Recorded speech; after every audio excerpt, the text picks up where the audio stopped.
Inkuru nziza ya Yezu Kristu nk'uko twayandikiwe na Luka Mweranda.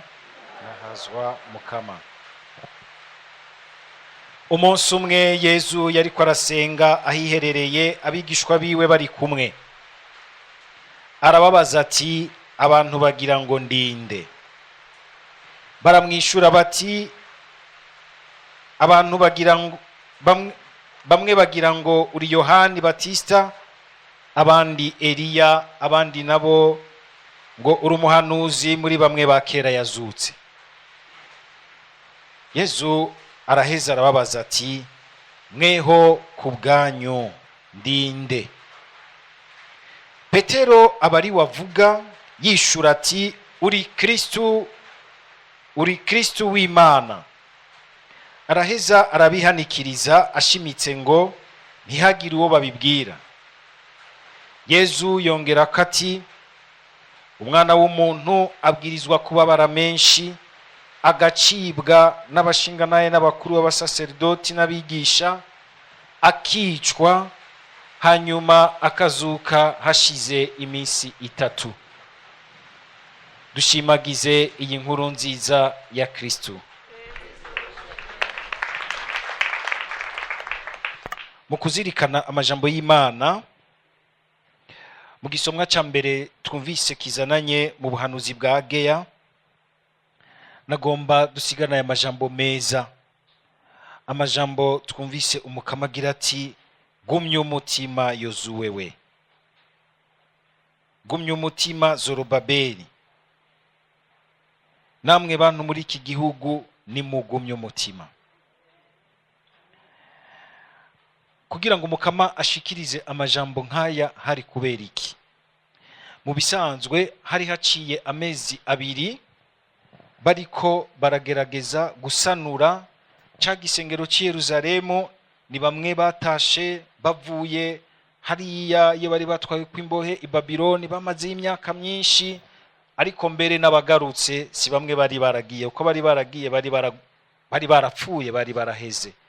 Cyo gituma mwumvise ngaha umukama abaza abahari uwo mwanya akagira ati, ngo mbe muri mwebwe ngo harabari barigeze kubona uri nahazwa bw'ingoro y'Imana, bagaheza bakayimenya ubu ukunge nimeze?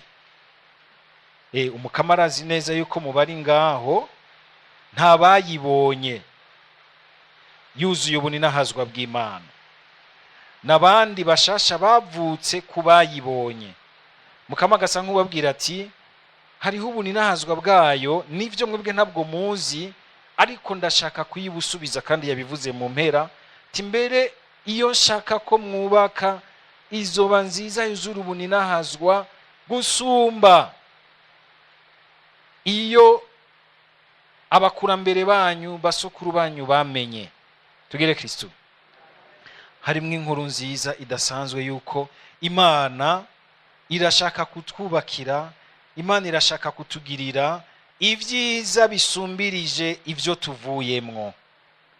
Ivyo tuvuyemwo hari ukungene bariko rero baracika intege, bakumva umenga kandi harya umuntu yariko arubaka ikintu atabona neza, kumwe tuvuga ngo vision yica ashaka gushikako, adafise igicapo cica ashaka gushikako, acika ingoga n'ingoga.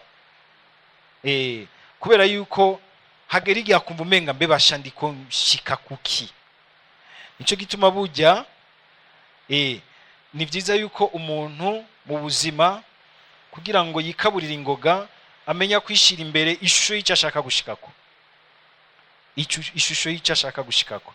Ariko murazi yuko twese nuto bafise kumbure mugabo, kandi hari igihe bitera amakenga. None nk'umuntu w'umworo abaho ku munsi ku munsi, yo kwihishusha ihanitse gute? Biragora.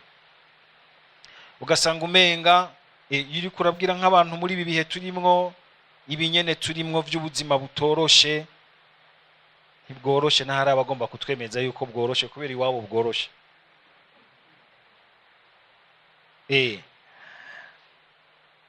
Hari igihe umuntu yibaza ati, none jewe deja ubu kugira ngo mbeho ni kwipigu, usanga ngo kubaho kwipigu. Hari umuntu yigeze kwiyumvira ati, ugabanya Bujumbura saba beshi saba sumu. karaba umushahara afata, karaba nk'inzu abamwo deje irasumba umushahara. Ukaraba kugwara, gufungura, kuriha amashuri y'abana. Aba bantu babayeho gute? Ubwo wo kwinjira neza agasuzuma ubwo nta babeshi barimwo, nta basuma barimo. Abaca bagira bati oya n'ubuntu bw'Imana pati, dushimira Imana ese byo bivyo. Ese byo bivyo. Nubane nako ndavuga yuko rero umuntu iyo atagira kumbure neza, yabona ko ariko aragomba gushika, birashobora kumuca intege. Ariko kandi naho umuntu yoba ari umworo n'imiburiburi, twese turafise ahantu dushaka gushika. Twese turashaka gushika mu ijuru. Ariko mu ijuru nta uzohashika atabandanije guca muri iyi nzira nyene yo kubaka ingoro y'Imana mu buzima bwiwe. Kubaka ingoro y'Imana. Iyo tuvuze ingoro y'Imana ngira ngo mwebwe mumenyereye gusenga no gusoma amajambo y'Imana, ngira ngo ubu ntimugihera ku ngoro y'amabuye iyi turiko turasengeramo. Ego hariho iyi turiko turasengeramwo, nayo nyene turayigira ingoro tugerageza kugira nziza ibereye inahazwa ry'Imana, ariko ntituvyibagire hari iyindi ngoro ikomeye y'Imana mu buzima bwacu. Nukuvuga iki? Nukubaka ya ngoro y'ubucuti bwacu n'Imana hariya mu mutima wacu, hamwe tumenyanira n'ukuri kw'ivyo tubamwo,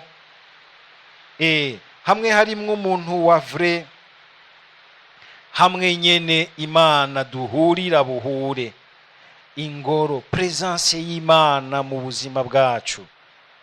Ingoro y'Imana kandi ivuga ahantu heza Imana igerereye. Aho Imana igerereye, aho abantu bagerageza kurondera kugengwa n'urukundo rwayo. Kugengwa n'urukundo rwayo. Ingoro y'Imana mu buzima bwacu. Birashika rero n'igihe tuba turiko turagerageza kugendera kubaka ubucuti bwacu n'Imana, ukamenga harageze igihe ducitse intege, turarambiwe, amageragezwa ni menshi.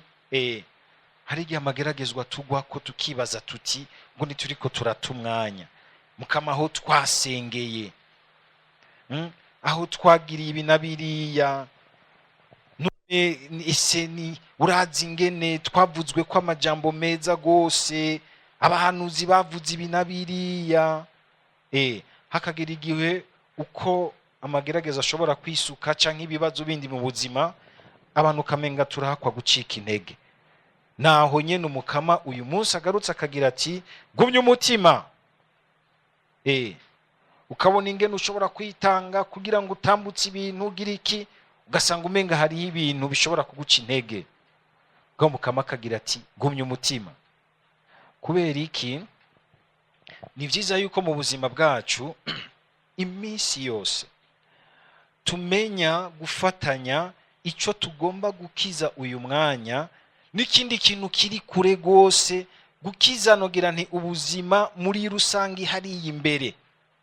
Kubukiza kumwe tuvuga mu gifaransa dans la durabilité, mu gihe kirekire, atari ugukiza gusa iki cy'uyu munsi. Mugabo nkumva yuko ico ndiko ndakiza uyu munsi gifatanye n'ubundi buzima burebure buri imbere yanje buzotegerezwa gushika imbere y'Imana. Niho nimbubana n'umugabo akagucamwo canke ubana n'umugore wa akagucamwo, ako ka infidelité du moment katazoguca intege, kuko uzovuga uti ndateramiye ikintu gishika kuri imbere y'Imana, ndateramiye presence y'Imana gushika hariya. Niho umwana nivyagorana akanyura umugi, akanwa inzoga, ukabona umenga ntabona iyava niyaja, bikakudurumbanya nk'umuvyeyi. Niho uri umwana ukabona nk'uba abavyeyi baryana, ukabona umenga ntubona iyo bariko baraja, uzogira uti si ivyo gusa, jewe ko nshobora kuba ndavyumva mu Mana, nzobiteramira gushika hariya, nzoguma nteramira presence y'Imana muri ubu buzima. Nzoguma mba ikimenyetso kiguma kibabwira kiti garura umutima, gumya umutima, ntimuti intumbero, ntimwihebure. Kuko nimba hari ikintu ca mbere shetani isambuza ubuzima bwacu no kwihebura. hari irindi jambo rikomeye Imana yavuze ikagira iti ngo kuko ndi kumwe namwe ari je mukamanye n'ingabo mbivuze, nk'uko nari nabibaraganiye mu gihe mwava mu Misiri. Kuko mbivuze ko ndi kumwe namwe. Tugere Kristo.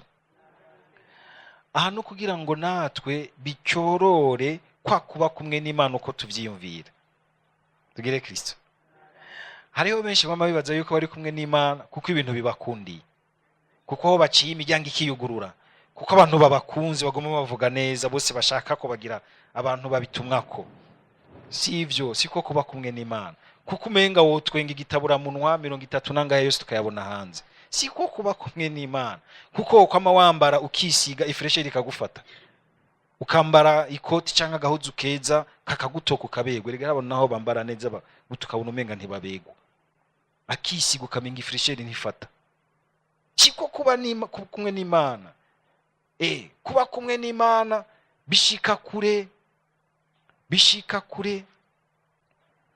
nuko kugumya umutima mu Mana ukagira uti ndumva ingingo y'Imana ndayitwaye mu rukundo rwanje, uko biri kose ndayitwaye mu rukundo rwanje, kandi Imana yivuze itihenda izote bishitse ico yaraganye. Ngo ivy'Imana birya bagize iki? Voilà.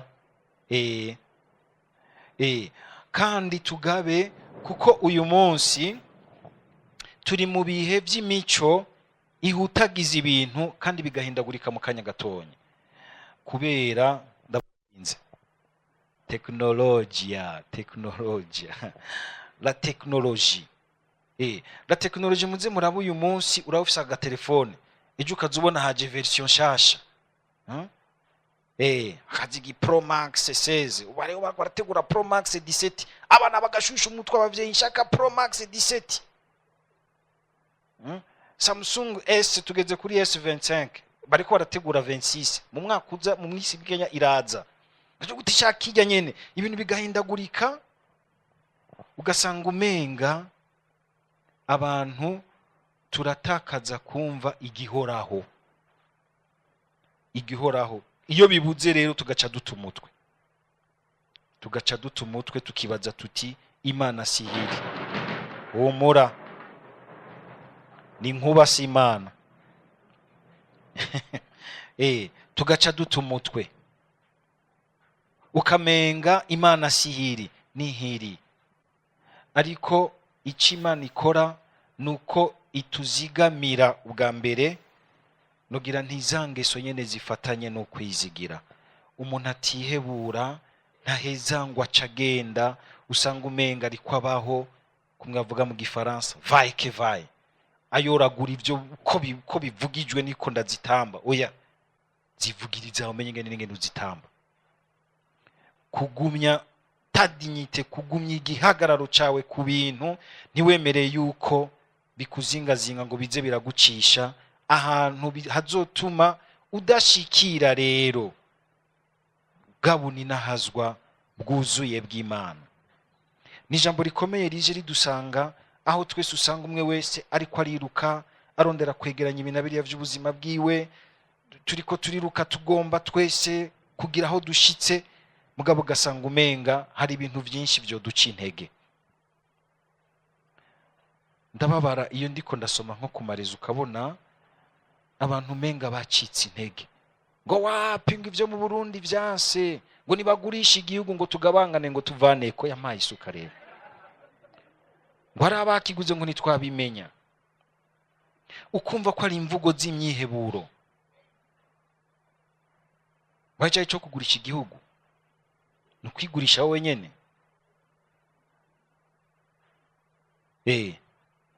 Ukumva imvugo z'imyiheburo, ukabona ingene abantu twihebuye, ugaca usanga turiko turirekura. Umuntu ashitse imbere y'icupa akanwiza yose, mugabo kandi ugasanga asohotse avuga ati ngo inzoga zarabuze kandi aborewe. Inyifato z'imyiheburo, ugasanga ashitse mu bintu ntashobora kwigumya ngo abitunganye neza, agiye kugura ibintu ku isoko arazi ingene abikina n'abariya bakomisiyoneri, akandikisha ibimugabo kugira ngo baze kuvugana mu nyuma kuremwa akantu kiwe. Ni inyifato z'imyiheburo, tukabona umenga tuzokwegeranya ubuzima, tuzobusama, ariko tugiye turaca muri ubwo buntu bw'amacenga, ariko ibintu ntibivaho biri. Imana ntifyina, Imana ntiri. Nimugomba kubigira mu macenga izobareka iti reka turabaho mushika. Ariko nitwemera kumbure tukababara umwanya, tuzokugura inzira nziza, n'abana bacu bavuge bati abavyeyi bacu bari intwari, baremeye kubabara kugira ngo turonke inzira nziza. Niko kugumya umutima.